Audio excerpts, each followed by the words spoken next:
திருநெல்வேலி மாவட்டத்தில் டெங்கு தடுக்கிறதுக்கான எல்லா ஏற்பாடுகள் ரொம்ப சிறப்பாக ஏற்பாடு செய்யப்பட்டு வருகின்றது. முக்கியமாக பார்த்தா நம்ம first DPC workers 1500 DPC workers நம்ம பல்வேறு துறை மூலமாக எல்லாமே போட்டிருக்கிறோம். சுகாதாரத்துறை, பேரூராட்சி, மாநகராட்சி, ஊராட்சிகள் சார்பாக மொத்தம் 1500 டிபிசி ஒர்க்கர்ஸ் இருக்காங்க. அது மட்டும் இல்லாமல் நம்ம ஸ்கூல் ஸ்டூடெண்ட்ஸ்க்கு, காலேஜ் ஸ்டூடெண்ட்ஸ்க்கு எல்லாம் இன்வால்வ் பண்ணி விழிப்புணர்வு கொடுக்கறதுக்கான நம்ம ஏற்பாடுகள் செயல்பட்டு வருகின்றது. ஸ்கூல் ஸ்டூடெண்ட்ஸ்க்கு எல்லாருக்குமே வீடு வீடாக போயிட்டு அவர் அந்த விழிப்புணர்வு எல்லாம் கொடுக்குறாங்க. அது மட்டும் இல்லாமல் ஸ்கூல்ஸில் கூட ஸ்டூடெண்ட்ஸ்க்கு எல்லாமே விழிப்புணர்வு கொடுக்கறதுக்கான ப்ரோக்ராம்ஸ் எல்லாம் நம்ம ஆர்கனைஸ் பண்ணிட்டோம். நம்ம பேராமெடிக்கல் ஸ்டூடெண்ட்ஸ்க்கு எல்லாம் யூஸ் பண்ணிவிட்டு வீட்டுக்காக போயிட்டு விழிப்புணர்வு கொடுக்குறது மற்றும் டெங்கு தடுக்கிறதுக்கான ஏற்பாடுகள் செய்கிறதுக்கான எல்லா ஸ்டெப்ஸ் கூட நம்ம திருநெல்வேலி மாவட்டத்தில் நம்ம செயல்பட்டு வருகின்றது. அது மட்டும் இல்லாமல் நம்ம நிலவேம்பு கஷாயம் எல்லா இடத்துல முக்கியமாக ஸ்கூல்ஸ் அண்ட் காலேஜஸ் நிலவேம்பு கஷாயம் கொடுக்குறது, ஊர்களில் ஊராட்சிகள் எல்லாமே பார்த்தா வீட்டுக்காக சைக்கிள் மூலமாக சென்று நிலவேம்பு கஷாயம் எல்லாம் கொடுக்கறதுக்கான ஏற்பாடுகள் நம்ம செயல்பட்டு வருகின்றது.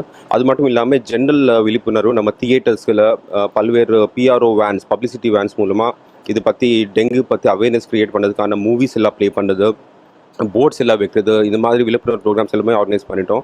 அது மட்டும் இல்லாமல் ப்ரைவேட் கிளினிக் இருக்கிற டாக்டர்ஸ் எல்லாருக்குமே எந்த மாதிரி அவர் ஸ்டெப்ஸ் எடுக்கணும், அவர் எந்த மாதிரி ப்ரோட்டோகால் ஃபாலோ பண்ணுவாங்கன்னு சொல்கிறதுக்கான செப்பரேட் மீட்டிங்ஸ் நம்ம மாவட்ட அளவில் என்னோட தலைமையில் ஒரு மீட்டிங், அது மட்டும் இல்லாமல் அந்தந்த ஆர்டிஓ ஆஃபீஸ் லெவலில் செப்பரேட்டாக மீட்டிங்ஸ் கூட ஏற்பாடு செய்யப்பட்டு வருகின்றது.